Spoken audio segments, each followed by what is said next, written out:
Picture this. You're surrounded by half-finished longships, the wind howling through gaps in the walls.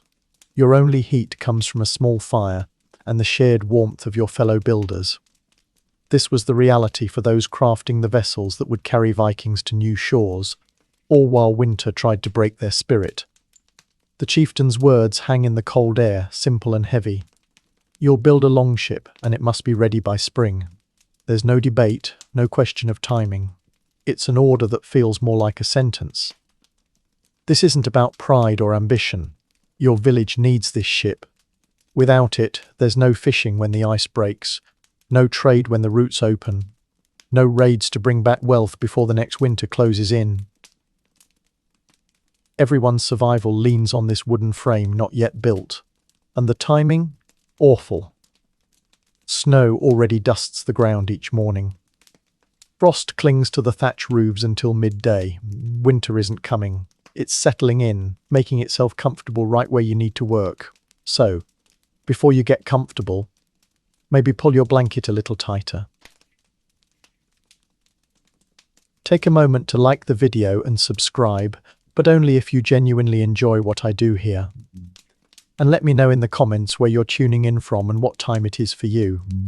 It's always fascinating to see who's joining us from around the world.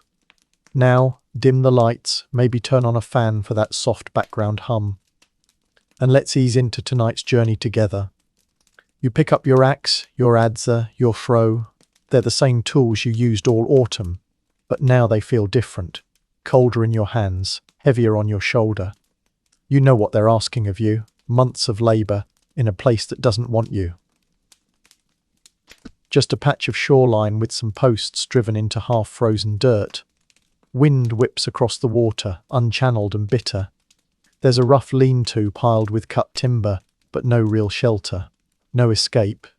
Everything depends on this ship, its next season's food supply. It's the promise of riches from foreign shores.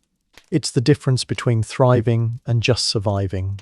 You feel that weight with every step toward the shore. But before you can even think about oak planks or iron rivets, you face the real problem. The cold. Scandinavian winter isn't just weather, it's an opponent. Patient, ruthless, and already winning. You start walking toward the fjord. Each step takes you farther from the longhouse's smoky warmth. Deeper into the crunch of frozen grass underfoot. Your breath puffs out in quick white clouds. The air gets colder near the water, sharp in your lungs. You accept it, not with pride, but with a kind of grim understanding. Failure here doesn't mean a disappointed chieftain. It means empty stores next winter.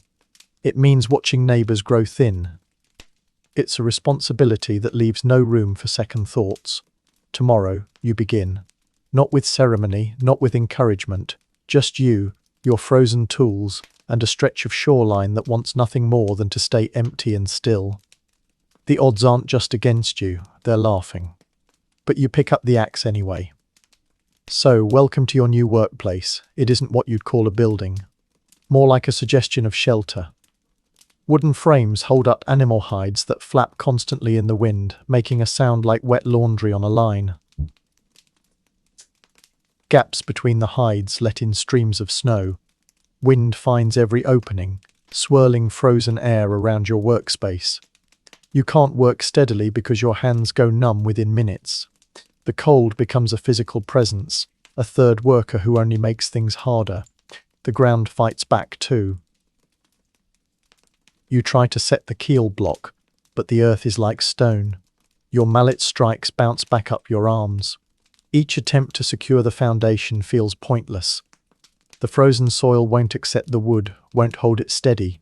It's nature refusing to cooperate. You're always moving between two zones of misery. The semi-sheltered area under the hides offers minimal protection. Then you step out to the fjord's edge, where the wind hits full force. That's where you haul timber, where you check the water's ice formation. Each transition shocks your system. Leave a tool on a workbench for 5 minutes and it acquires a thin skin of ice. Pick up a chisel and the metal burns your palm through worn gloves. Hammer strikes sound sharper, lonelier. Each blow echoes across the frozen fjord and comes back hollow.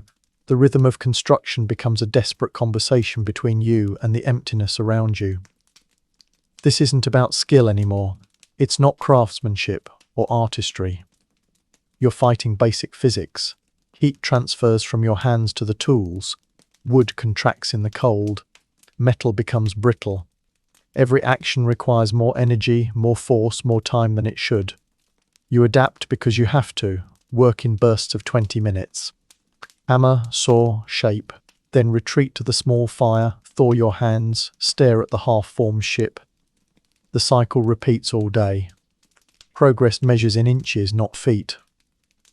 The ship itself starts to feel like the enemy. Each plank that won't bend, each nail that won't drive straight, it's the vessel resisting its own creation. You're not building something so much as wrestling it into existence against its will. The wood seems to prefer staying trees, lying frozen in the forest rather than becoming a ship in this wind-whipped yard. Your relationship with the project shifts. It's no longer just a task to complete. It's a stubborn opponent that matches the landscape's resistance. Every small victory feels less like achievement and more like temporary advantage in a long war against the elements. The ship becomes another force to conquer, not just a thing to make.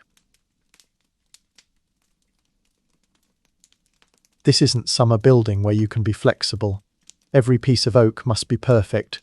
Straight grain, no knots, properly dried. A flawed board means a weak ship. Weak ships sink or break apart in open water. The selection process feels more like surgery than carpentry. Winter changes everything about the wood. Oak that felt solid and reliable in autumn now behaves differently. It becomes brittle, unpredictable.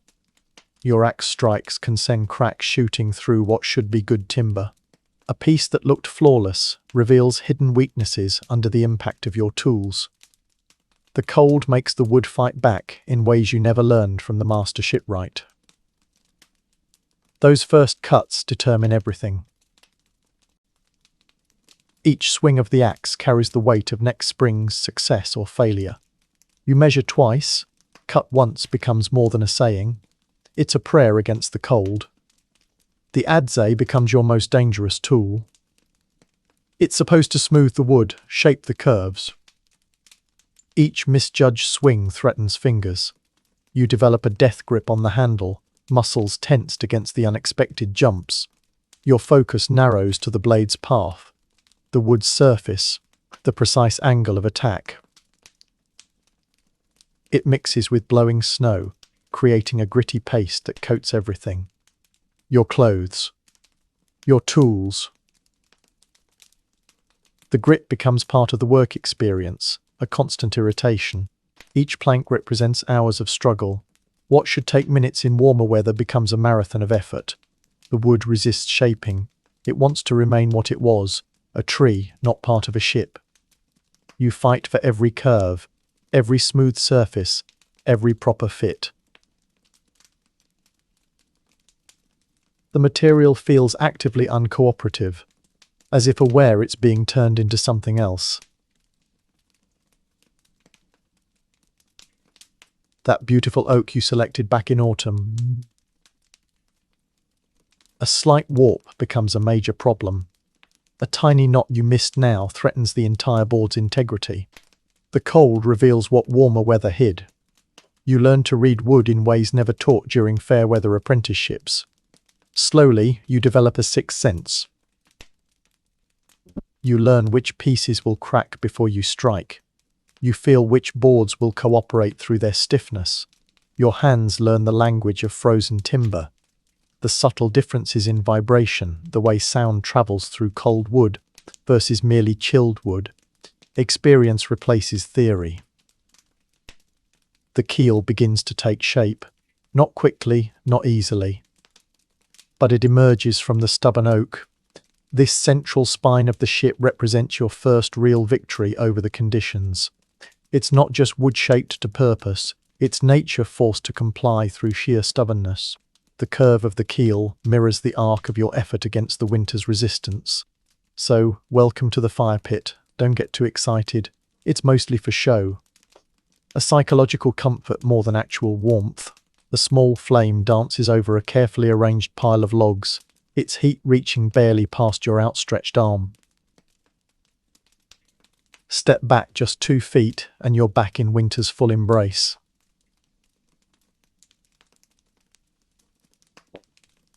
Every piece of wood carries weight beyond its size. This fuel comes from the village's winter stores. These logs were meant for heating homes, for cooking meals through the darkest months. You watch each log catch fire with mixed feelings. Gratitude for the minimal heat, anxiety about the dwindling pile. You stand close enough to feel the heat on your face while your back remains frozen. The contrast is almost painful. Warm front, frozen back. Then you swap positions with the next person. The fire becomes a shared resource, managed with precise timing, like a watery soup divided among too many hungry people.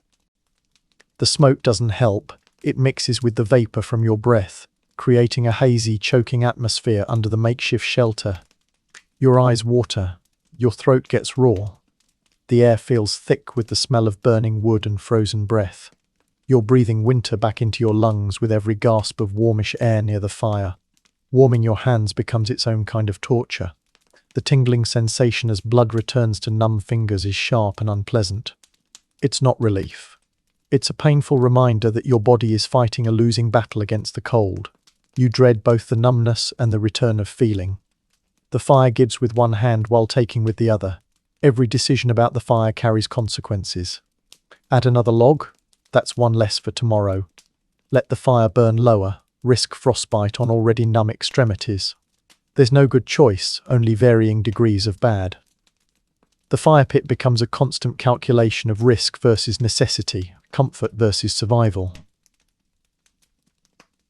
No livestock crowding close for mutual warmth. This is purely human endurance. Just you and the other builders, rotating through your brief moments of minimal comfort. The absence of animal warmth feels significant. Their bodies would have helped, their breath adding to the meager heat. But they're safe in their shelters, conserving their own warmth for the village's survival. You stop fighting the cold directly. Instead, you learn to work with it. You accept that your hands will always be cold. Your feet will always feel like blocks of ice. The fire becomes not a solution, but a temporary pause in the constant chill. You adjust your expectations about what comfort means during a Scandinavian winter. The flame transforms from practical tool to powerful symbol. It represents human defiance against the overwhelming cold.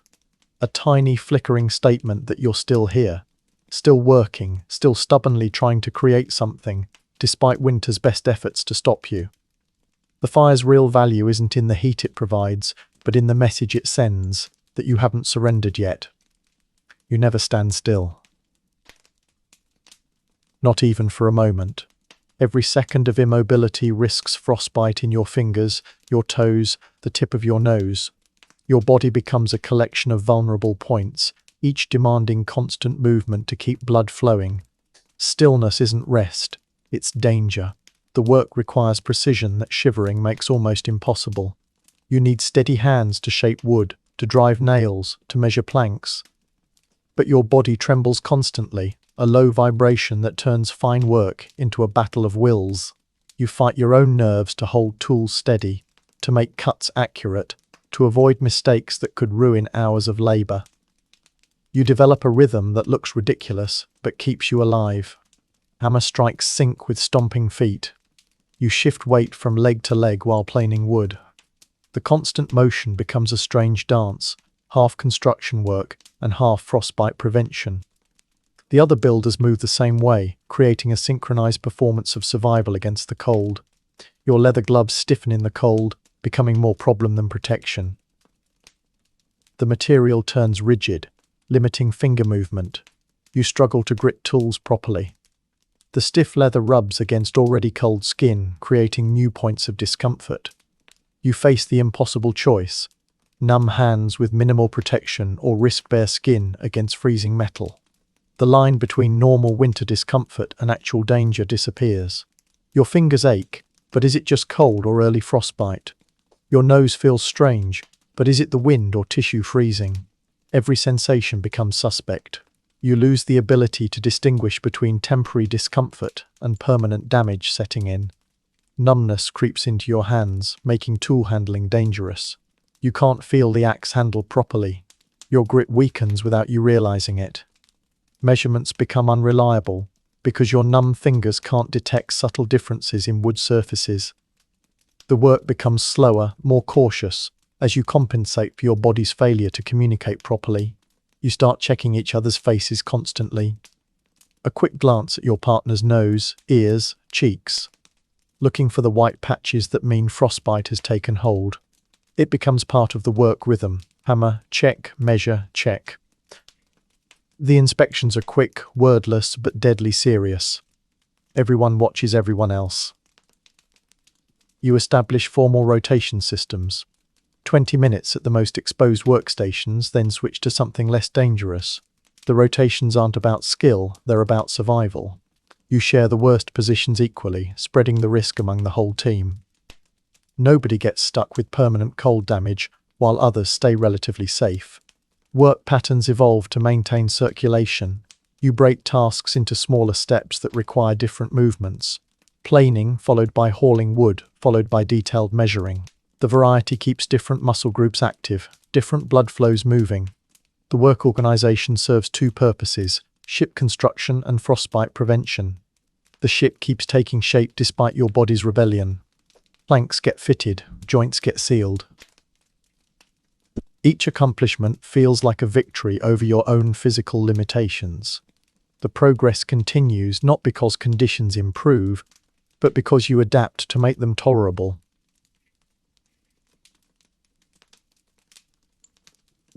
Now meet your most frustrating opponent, iron. Metal transforms in deep cold, becoming less a tool and more an unpredictable enemy. Simple tasks turn into battles of will against uncooperative materials. The very components meant to hold your ship together become sources of constant frustration. Nails that drove straight in autumn now bend at odd angles. They twist instead of penetrating, their points dulling against frozen oak.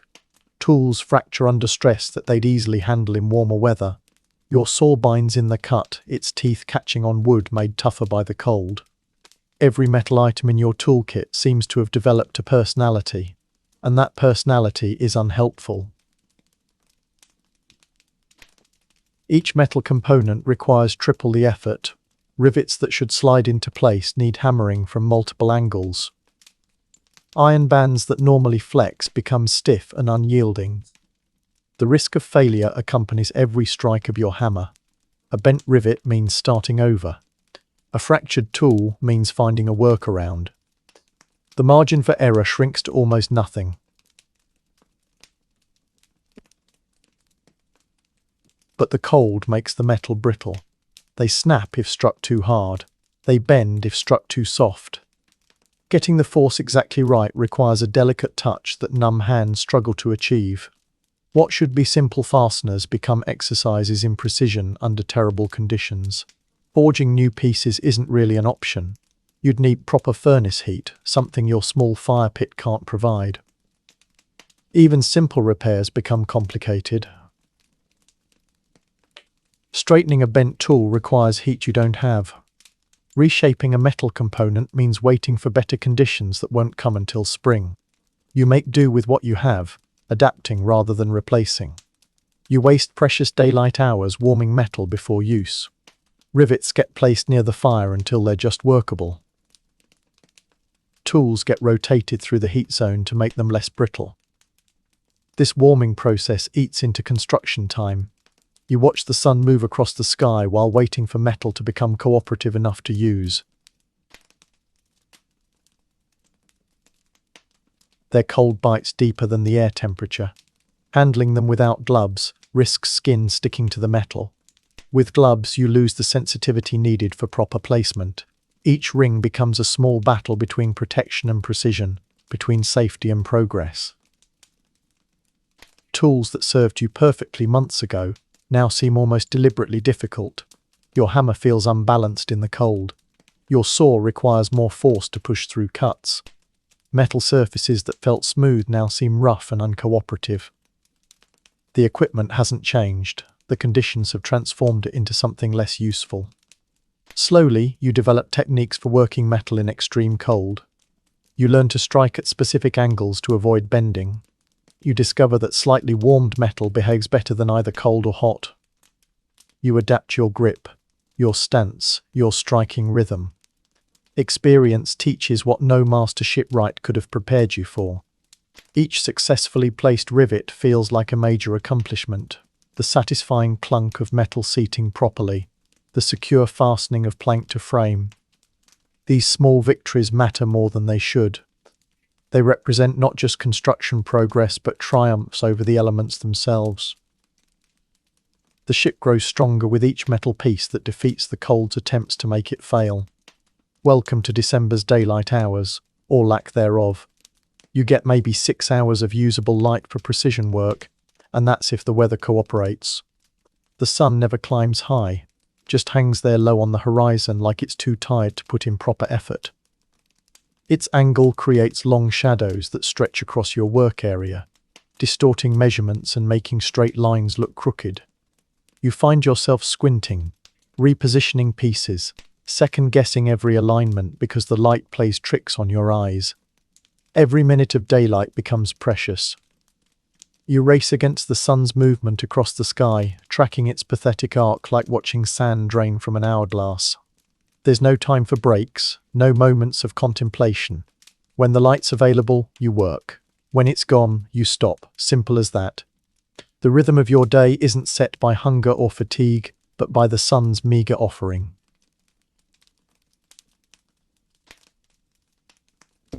The clouds diffuse what little light exists, turning everything grey and flat. Details disappear into the gloom. Trying to make precise cuts or fittings becomes nearly impossible. These days feel like total losses, despite the hours you spend trying to accomplish something, anything. Your fingers learn to see what your eyes cannot. You develop a tactile understanding of the work. The smoothness of a properly planed surface, the precise fit of a joint, the alignment of planks. Your hands become your primary measuring tools. You run fingertips along edges, feeling for imperfections your eyes might miss in the poor light. Touch replaces vision as your most reliable sense. The uneven light creates false shadows, distorts perspectives, and leads to mistakes. You try to work by its light one evening and ruin a carefully shaped plank. The waste of good timber isn't worth the extra time. You learn to accept darkness when it comes, rather than fighting it with inadequate light. Moonlit nights offer their own deception. The landscape looks bright enough to work, but it's an illusion. Details blur into silver-toned shapes. Measurements become guesses.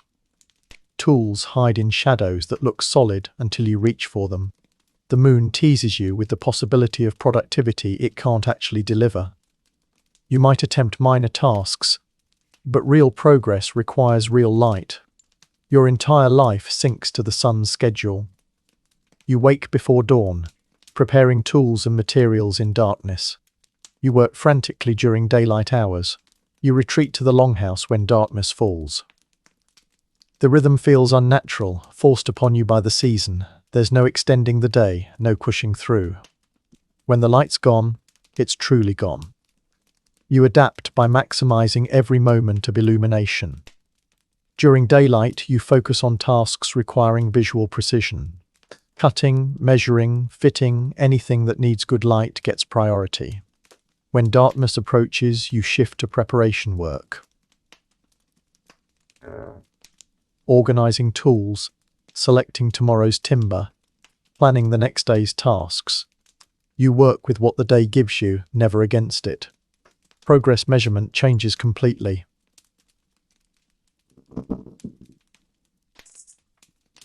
A single properly fitted plank represents a good day's work. A completed section of hull framing feels like a major milestone. The slowed pace frustrates you, but there's no fighting it.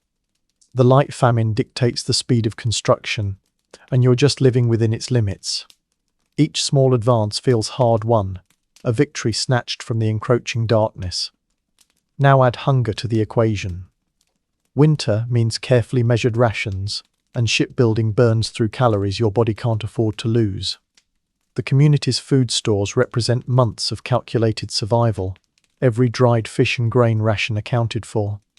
There's no room for extra portions, no matter how hard you're working. Your body constantly reminds you of the deficit. The cold creates one kind of emptiness. The hunger creates another. A gnawing sensation sits beneath the shivering, draining strength from your muscles with each passing hour. You swing your axe and feel the energy drain faster than it should. The physical demand of the work pushes against the limited fuel your body receives. The shared meals become functional rather than enjoyable. Smaller portions. The meals provide just enough energy to keep working, never enough to feel truly satisfied. The pleasure of eating disappears into necessity. You find yourself watching the food stores with mixed emotions. Gratitude that there's food at all, anxiety about how much remains. The barrels of grain seem to shrink faster than they should. The strings of dried fish look thinner each time you see them. Every meal feels like a withdrawal from a limited account that can't be refilled until spring. The math doesn't work in your favor. The physical labor demands more energy than the rations provide. You're running a calorie deficit that grows with each day of work. Your body adapts by making everything feel harder. Lifting timber requires more effort. Swinging tools takes more concentration. Your mind fights through a low-grade fog of exhaustion that never quite lifts. You learn to work through the hunger. It becomes background noise, a constant companion to the cold. You make each movement count double, eliminating wasted effort. No extra steps. No unnecessary motions. Efficiency becomes your response to the energy shortage. Every task gets analyzed for maximum output with minimum expenditure. The acceptance comes gradually. Hunger joins the cold and darkness as just another condition of winter work. It's not something to fight, but something to incorporate into your daily reality. The emptiness in your stomach mirrors the starkness of the landscape, both just facts of existence during these months. The ship becomes your primary focus, your distraction from the body's constant complaints. When hunger gnaws, you lose yourself in the curve of a plank. When fatigue weighs heavy, you concentrate on the precise angle of a cut. The work provides mental escape from physical discomfort, a purpose that outweighs personal suffering. This hunger isn't meaningless deprivation, it's investment. Sacrifice today for survival tomorrow. Each empty feeling in your gut represents future full bellies when this ship brings back food and wealth. The connection between present hardship and future reward keeps you going when the hunger feels overwhelming. The ship takes shape inch by inch, each accomplishment fueled by willpower more than physical strength. You discover that hunger can be ignored, worked through, transformed into motivation. The empty feeling becomes just another tool in your kit, another condition to master rather than be mastered by. Now the doubt sets in. Those long winter nights in the longhouse become factories of second thoughts. You lie awake listening to the wind howl outside and start questioning everything. The sounds of the storm mix with the doubts in your head, creating a swirling mess of uncertainty that keeps you from sleep. Is this whole project just arrogance? Are you tempting the gods by building during their season of rest? Winter has its own natural order, its own rules. Maybe constructing a ship now violates some deeper balance. The thought sits heavy in your mind, more persistent than the cold seeping through the walls. You wonder about those spring raids. Are they worth this level of suffering? The potential rewards start feeling abstract compared to the very real pain in your frozen fingers. The promise of silver and spices seems distant when your immediate reality involves constant hunger, and the risk of losing digits to frostbite. The calculation feels unbalanced, the risk disproportionate to any possible gain. You notice the other villagers' reactions, the sideways glances when you head to the shipyard each morning, the slightly too long pauses in conversation when someone mentions the project. They don't say anything directly, that wouldn't be their way, but the unspoken questions hang in the air. Their silence feels louder than any criticism could. The scale of the task starts to feel impossible. Each morning you face the same frozen ground, the same stubborn timber, the same inadequate light. Progress comes so slowly, it's almost invisible day to day. The completed ship exists only in imagination, while the daily reality is just struggle against overwhelming conditions. Your battle expands beyond the physical. Now you're fighting creeping existential doubt alongside the cold and hunger. The questions don't stop when you leave the shipyard. They follow you back to the longhouse, into your sleeping furs, into your dreams. The mental struggle becomes as draining as the physical labor. The ship itself starts to feel like hubris, a wooden challenge thrown at nature's power. Winter isn't just weather, it's a force, and you're directly opposing it. Each plank you shape feels like a tiny rebellion against the natural order. The project takes on spiritual dimensions you never anticipated. Slowly, you find your way back to purpose. This isn't about conquest or glory, it's about survival. This ship means food when the ice breaks. It means trade goods to sustain the community. It means not watching children go hungry next winter. The suffering has meaning when framed this way. It's investment, not waste. Dawn brings clarity with the weak winter light. The doubts shrink back into the shadows where they belong. You see the half-finished ship, not as arrogance, but as necessity. The community needs this vessel. Your suffering serves a purpose larger than personal comfort. The determination returns, hardened now by having survived the night's questioning. The entire village has skin in this game, whether they're swinging hammers or not. This isn't just the shipwrights project anymore, it's become a community-wide effort, where every person contributes something. The stakes extend far beyond the frozen shipyard. Resources get redirected in ways that hurt. Fuel that should heat homes goes to warm tools. Food stores meant for general survival get allocated to keep builders working. Extra wool that could patch winter clothing becomes hand wraps for numb fingers. Every resource sent to the shipyard means something missing somewhere else in the village. The sacrifice gets distributed, but unevenly.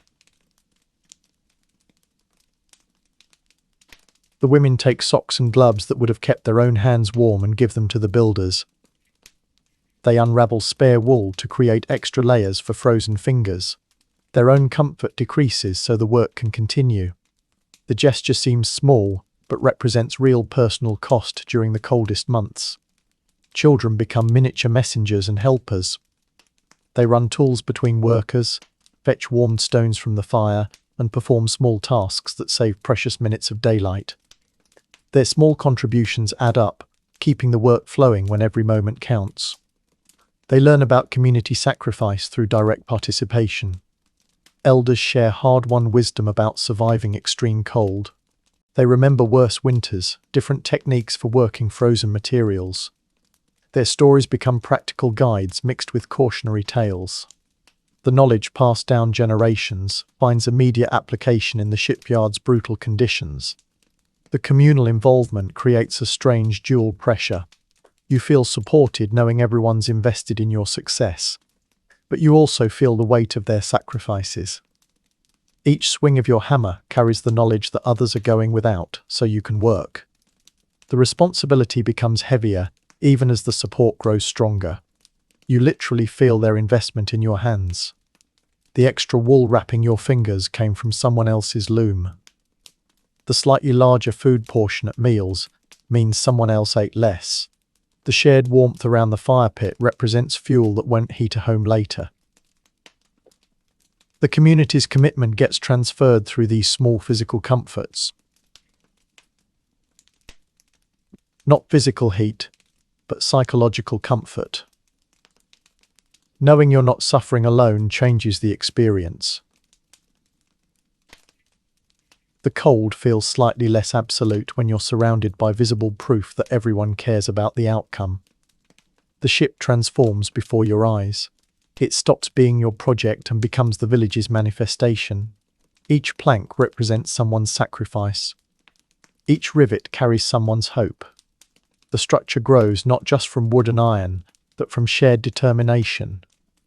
The community's will gets built into the very bones of the vessel. You work differently knowing others are invested.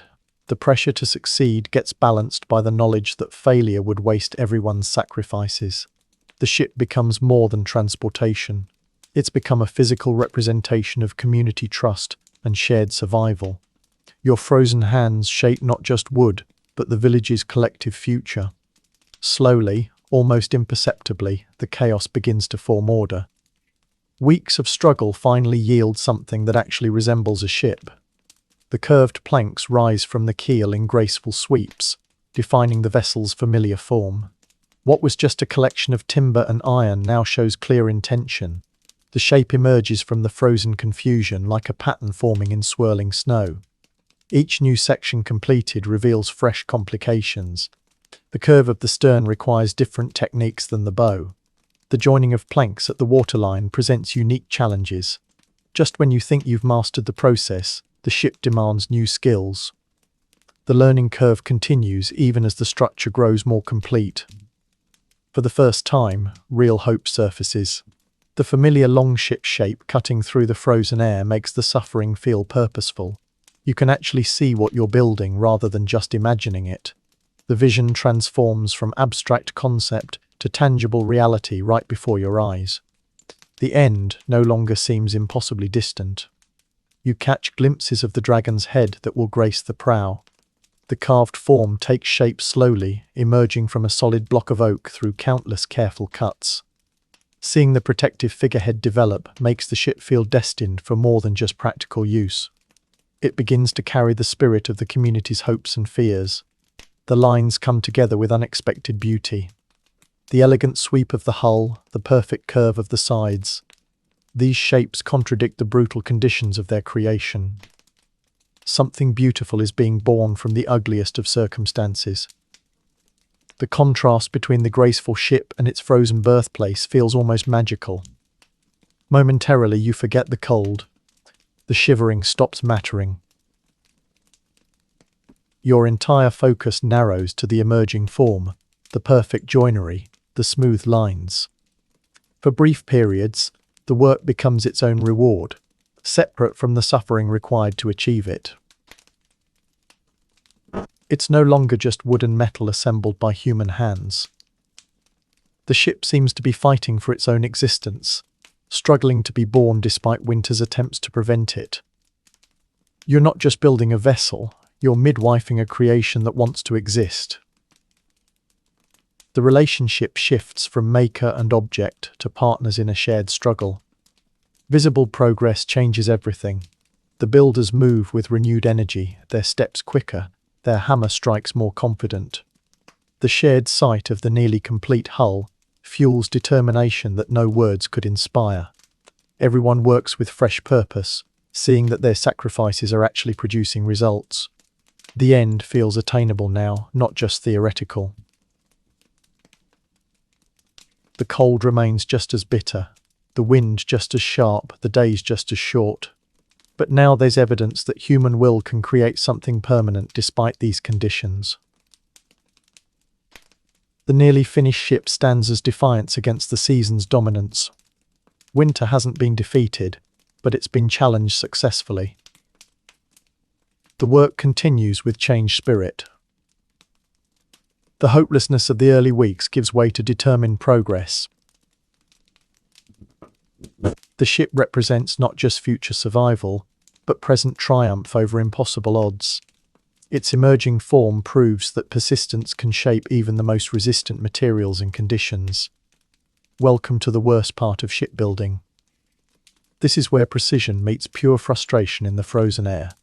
That tar and animal hair mixture must seal every single seam perfectly. Any gap means leaks. Leaks mean sinking. The tar stiffens within seconds of exposure to cold air. What should be pliable sealing compound becomes hard, unworkable stuff. The animal hair freezes into clumps that won't mix properly.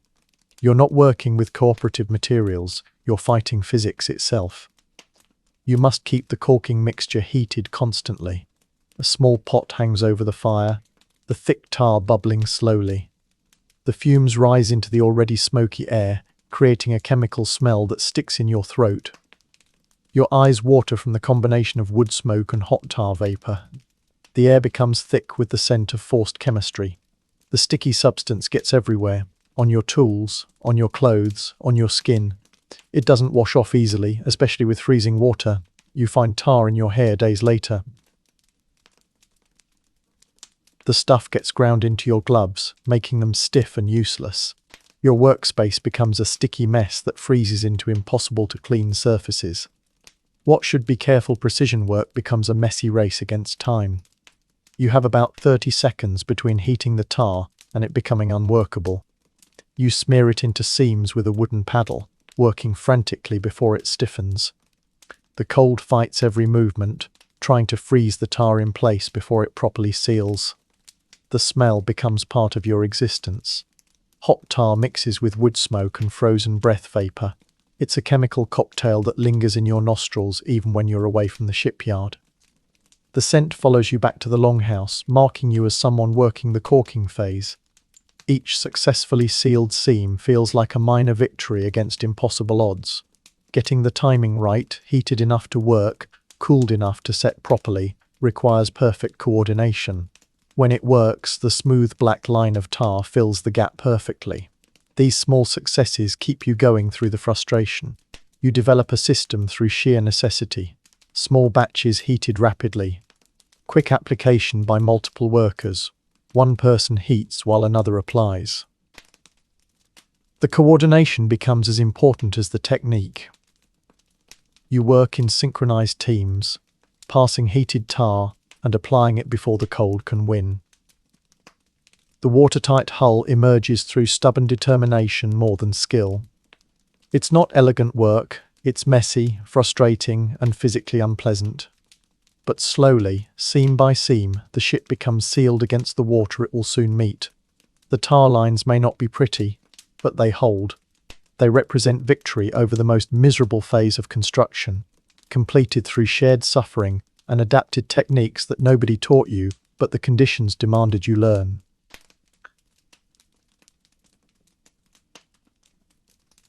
Now nature starts sending mixed signals. Strange ice formations appear overnight, patterns that look almost intentional. Unusual animal behavior makes you pause. Dreams feel more significant than they should. Everything starts seeming like potential messages from powers beyond your understanding. The line between weather and omen blurs until you can't tell where one ends and the other begins. You watch for signs constantly. A sudden thaw that lasts just one day feels like divine approval. The easier working conditions seem like a gift from the gods. Then the temperature plummets again, even colder than before. That feels like punishment for some unknown offense. The weather stops being just weather. It becomes a moody, unpredictable conversation partner.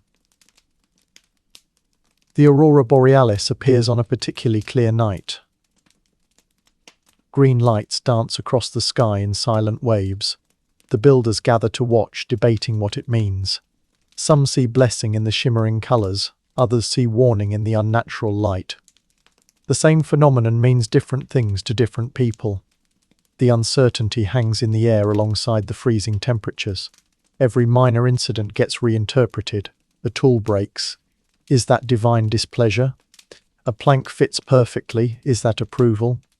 A builder avoids frostbite. Is that protection? You find yourself looking for meaning in accidents and coincidences. The practical work of shipbuilding becomes tangled with spiritual interpretation. Nothing happens without potential supernatural significance. You balance two realities simultaneously. The physical work continues, hammering, cutting, sealing. But alongside the manual labor runs constant spiritual assessment. Is the wind direction significant? Does that cloud formation mean something? The practical and the spiritual exist side by side, sometimes complementing, sometimes conflicting with each other. The ship becomes more than wood and iron. It feels like an ongoing dialogue with whatever controls the weather. Each completed section represents your side of the conversation. Each weather change feels like a response. The construction becomes transactional.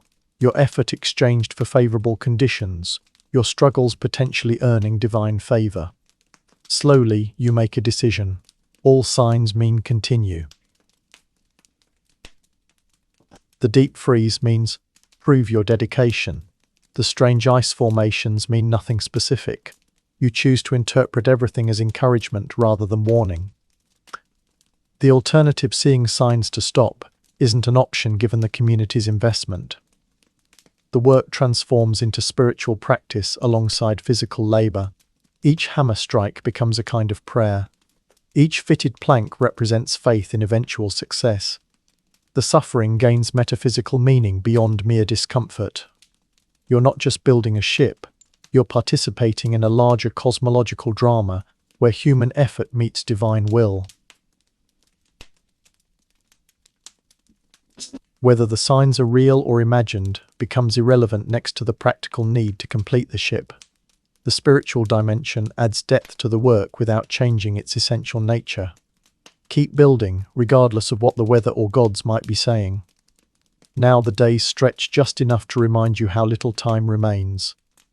The light lasts a few minutes longer each afternoon, a subtle but definite shift. This isn't spring yet, not even close. The thaw will come whether you're ready or not. The clock you've been ignoring suddenly ticks loudly in your head. These final stages demand precision that your exhausted body struggles to provide. Your hands ache with cold and overuse. Your eyes strain in the low light. The detailed work, final planking, rail installation, mast stepping, requires steady hands and clear vision. Both are in short supply after months of winter labor. A poorly fitted board could compromise the ship's seaworthiness. An improperly sealed seam might mean slow leaks during the first voyage. The work of months hangs on these final details. Every decision feels disproportionately weighted. The pressure sits heavy on your shoulders, more oppressive than the cold. Tensions surface among the builders. Exhaustion makes everyone short-tempered. Arguments flare over minor issues. Tool placement, work sequence, measurement disagreements. The shared purpose that held you together through the worst months now strains under the final push. Snappish comments replace the previous silent understanding. The cold tolerance you built for the elements doesn't extend to each other. Each completed element brings complicated feelings. Relief that another part is finished. Anxiety about how much remains. The mast gets stepped properly. Good. Nothing feels straightforward anymore.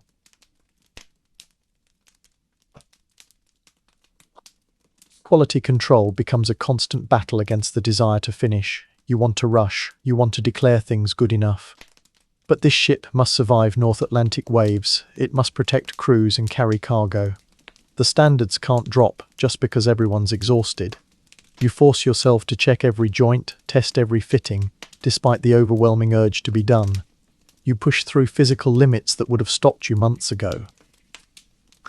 That shoulder injury from slipped ice. The persistent cough from breathing sawdust and smoke. Ignore it.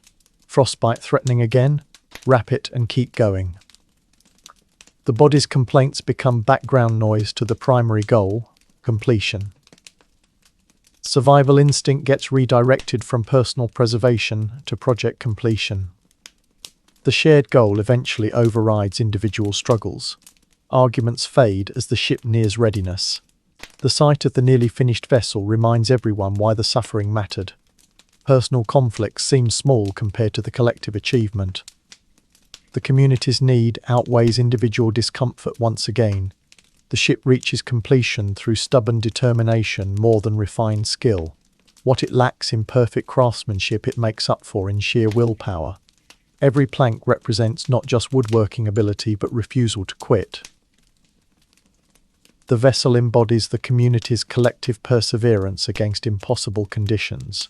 It stands as physical proof that human determination can shape even the most resistant circumstances. The final details get completed through coordinated effort rather than individual brilliance. Teams work together on complex tasks, compensating for each other's fatigue and limitations. The cooperation that characterized the project's beginning returns at its end, forged stronger through shared suffering.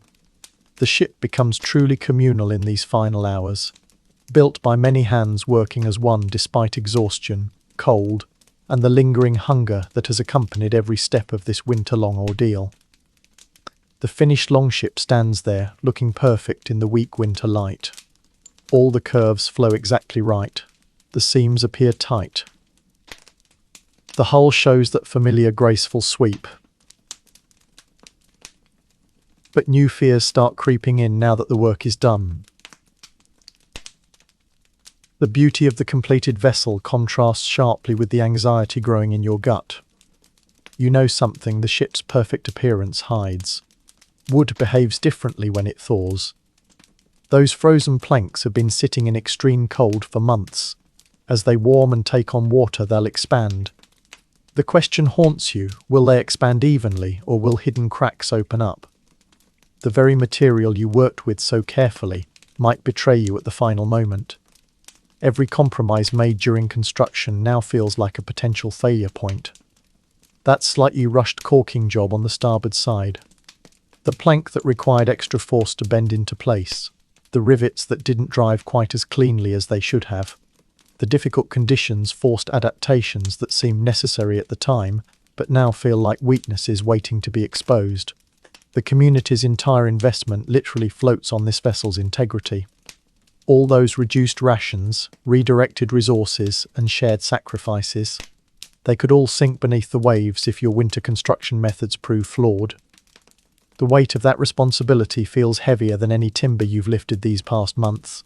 Your reputation hangs in the balance too. You're the master shipwright who insisted winter construction was possible. The one who developed techniques for working frozen wood and cold metal. If this ship fails, it's not just a project failure, it's a personal failure that will follow you for years. The unconventional methods will be remembered as arrogance rather than innovation. You find yourself running hands over the seams repeatedly. Your fingers search for weaknesses that might not reveal themselves until the ship hits water. The smooth surface feels deceptive. You know what lies beneath. The struggles, the shortcuts, the adaptations forced by impossible conditions. The beautiful exterior hides a difficult birth story. The contrast between the ship's elegant appearance and your knowledge of its troubled creation creates constant tension. It looks so ready, so perfect, so seaworthy.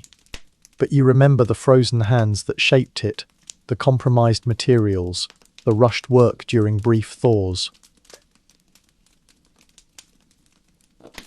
Every person who contributed to this ship brought their best, despite the conditions. The community's shared purpose must have infused the wood and iron with strength beyond mere physical properties. The vessel represents more than construction. It represents collective will. The launch will provide the final answer, not through words or theories, but through simple physics. Either the ship floats proudly or it doesn't. Either the wood expands properly or it cracks. Either the seams hold or they leak. The truth waits in that moment when the hull meets water for the first time. That meeting will reveal whether you mastered winter or merely survived it. The evidence won't be in arguments or explanations, but in whether the ship remains above the waves, ready to carry its crew to new shores and back again safely. Now the ice finally cracks. Not gradually. The frozen surface that imprisoned you for months fractures into shifting plates. Open water appears in dark patches between the ice. The transformation happens almost overnight. The world unlocking itself right before your eyes. That blank white expanse becomes living water again, dark and cold but moving. The ice floes drift slowly, making way for the passage they blocked all winter. The moment you've both anticipated and dreaded arrives. Today they launch the ship. All the suffering, the compromises, the doubts, they culminate in this single test. The vessel that represented so much struggle now faces its simplest examination. Will it float? The question hangs in the air, more immediate than the remaining chill. The entire village gathers at the shoreline. Everyone who sacrificed for this project comes to witness the result. Women who donated wool stand beside children who carried messages. Elders who offered advice watch with knowing eyes. The collective investment of the community focuses on that single wooden structure perched at the water's edge. The air feels thick with unspoken hopes and fears. You stand there feeling the weight of all those expectations. The shared anxiety becomes almost physical, a tension in the air that has nothing to do with the temperature. People watch not just the ship, but you, the master shipwright who led this winter madness. Their silent questions press harder than any winter wind. The wooden rollers creak as the ship starts moving toward the water. The sound breaks the morning silence. The vessel slides slowly, reluctantly, as if aware of the test awaiting it. The transition from land to water happens gradually, the hull meeting the fjord's dark surface with a soft splash that seems too quiet for such a significant moment. Then the groaning starts. The sound you expected, but still dread. The wood protesting its sudden immersion, the planks expanding as they take on water. The noise echoes across the quiet fjord, each creak and pop sounding like potential disaster. You watch the waterline, searching for signs of leakage, for structural failure, for any indication that winter has won after all. Terrifying moments pass. The ship rocks gently in the water, still making those alarming noises. The only sounds are the groaning wood and the gentle lap of water against the hull. You scan every visible seam, every joint, every place where trouble might reveal itself. Slowly, the sounds change. The protesting groans soften into settling creaks. The vessel finds its balance in the water. It rides higher than you expected, sitting proudly on the surface rather than struggling within it. The water around the hull remains clear, no telltale air bubbles indicating leaks below the surface. The ship looks right, it feels right. The vessel proves itself sound. Not just adequate, but strong. The winter construction methods, the adaptations, the suffering, they all produced something seaworthy. The doubts evaporate like mist under suddenly stronger sunlight. The ship floats as if it were built in perfect conditions rather than frozen misery. Months of struggle transform in that moment. The hunger, the cold, the frozen hands. They become not just suffering, but necessary investment. The pride that washes over you feels warmer than any fire pit could provide. You look at the floating ship and see not just wood and iron, but perseverance made physical. Human determination given form. The community's collective will transformed into something that can actually carry them toward better days. Looking back across the frozen months, you finally understand what was actually built here. This wasn't just a ship, it was a physical testament to what people can endure together. The wooden vessel matters, sure. But the real construction happened in the spaces between people, in the shared suffering and silent understandings that developed during those impossible months. The physical ship will sail, trade, raid, eventually rot. But the psychological victory remains permanent. You realize now that winter shipbuilding was never about efficiency or practical convenience. Nobody would choose these conditions for mere boat construction. This was about something else entirely, something that couldn't be achieved in fair weather. The ordeal forged connections that normal building couldn't create. Bonds formed in shared misery proved stronger than those made in comfort. The builders developed unspoken communication, knowing when someone needed the fire more, when a break was necessary, when silence was better than conversation. The village transformed from a collection of individuals into a single organism with a shared purpose. That ship carries more than warriors and trade goods now. It carries the story of its own birth, the frozen fingers that shaped it, the hunger that fueled it, the doubts that almost stopped it. Every plank holds memories of specific struggles. The curve of the hull remembers the argument about proper bending technique. The sealed seams remember the tar fumes and frozen hair mixture. Your frostbite scars become badges of honor rather than injuries. The tired muscles that still ache in cold weather aren't just pain, they're living memory of perseverance. Each physical mark represents a battle won against despair during those long dark months. The project proves something fundamental about human nature, that willpower can reshape even the most hostile circumstances, that cooperation can overcome individual limitation, that shared purpose provides warmth no fire can match. Winter's power wasn't broken, it was simply rendered irrelevant by collective determination. You understand now that the struggle wasn't just an obstacle to overcome, it was the entire point. The suffering wasn't incidental to the ship's construction, it was essential to its meaning. The difficult conditions created the very value the ship represents. Easy construction would have produced just a boat. Winter construction produced a legend.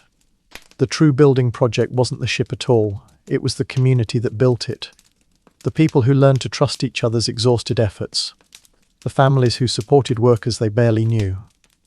The children who learned about sacrifice through direct participation. The vessel floating in the fjord is just the physical evidence of something much larger, the demonstrated ability of people to transcend individual comfort for collective survival. This understanding changes how you view the coming seasons. The spring raids matter, the trade matters. But what matters more is knowing that when winter returns, the community can face it together. The ship will eventually rot or sink or be destroyed. But the capacity built during its construction, that remains. That can be called upon again when needed. The real vessel wasn't built of wood and iron, but of trust, sacrifice, and proven resilience that will outlast any physical object. Now here's the uncomfortable truth about great achievements. Nobody sees the hardest parts. That finished longship shows zero evidence of its brutal creation story. The smooth curves, the seamless planking, the perfect lines. They all hide the suffering behind them. To any observer, it's just another well-made Viking vessel. The winter leaves no visible marks on the finished product. The beauty of the craftsmanship actively conceals the pain of its making. Those elegant sweeping curves, those seamless joints, they were sealed by people breathing toxic tar fumes in sub-zero temperatures. The perfect symmetry, achieved by builders working through blurred vision in near darkness. The better the ship looks, the more completely it erases the struggle behind it. Only the builders themselves understand the true cost. You look at that ship and see specific memories. That plank near the bow. You remember the day the adze slipped and nearly took your thumb. The caulking along the starboard side. You recall the headache from the fumes and the way the tar froze before you could spread it properly. The mast step. You remember arguing with another builder about the angle while snow collected on your shoulders. The physical evidence disappears into the finished product. Your frostbite scars don't show in the wood grain. Your lingering cough from breathing sawdust and smoke doesn't echo in the hull. The permanent stiffness in your shoulders from months of swinging hammers doesn't affect the ship's performance. The vessel carries no visible trace of what it cost to build it. This hidden history survives only in human memory. The stories get passed between builders in quiet moments. The shared looks when someone mentions that particular winter. The slight limp someone developed from standing on frozen ground for months. These become the only archives of the suffering. Oral history instead of written records. Remembered pain rather than documented struggle. Every ship launched in spring carries these untold winter stories. They float on hidden narratives of sacrifice and endurance. What looks like simple transportation actually represents triumph over impossible circumstances. The ship exists simultaneously as artifact and archive, a physical object for practical use and a repository of collective struggle. It serves two purposes: carrying goods and people across water, and carrying memories of what people can endure when necessary. The dual nature remains invisible to everyone except those who built it. You eventually accept this reality. The greatest achievements often conceal their most difficult journeys. The finished product rarely shows the pain required to create it. The elegance of the final form erases the messiness of the process.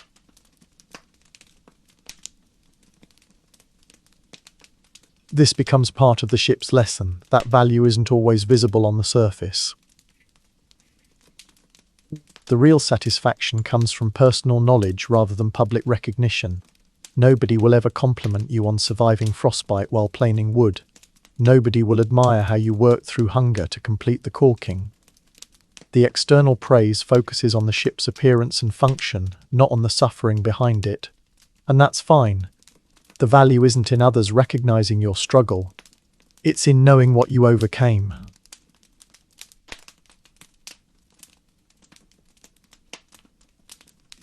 That when the cold tried to stop you, you adapted and continued. The ship will eventually rot or sink, but that knowledge remains. It becomes part of you, more permanent than any wooden vessel, ready to be drawn upon when future winters, literal or metaphorical, threaten to overwhelm. So what did these Viking shipbuilders truly accomplish? They proved human creativity and community could outlast even the harshest winter. Their legacy isn't just the ships that sailed, it's the reminder that our greatest achievements often rise from our hardest struggles. When conditions seem impossible, that's when ingenuity and determination matter most. Their story is a quiet argument for resilience, not as something heroic or dramatic, but as stubborn, practical, shared effort. It's a lesson carved in frozen wood and sealed with cold tar, one worth remembering long after the ships have sailed.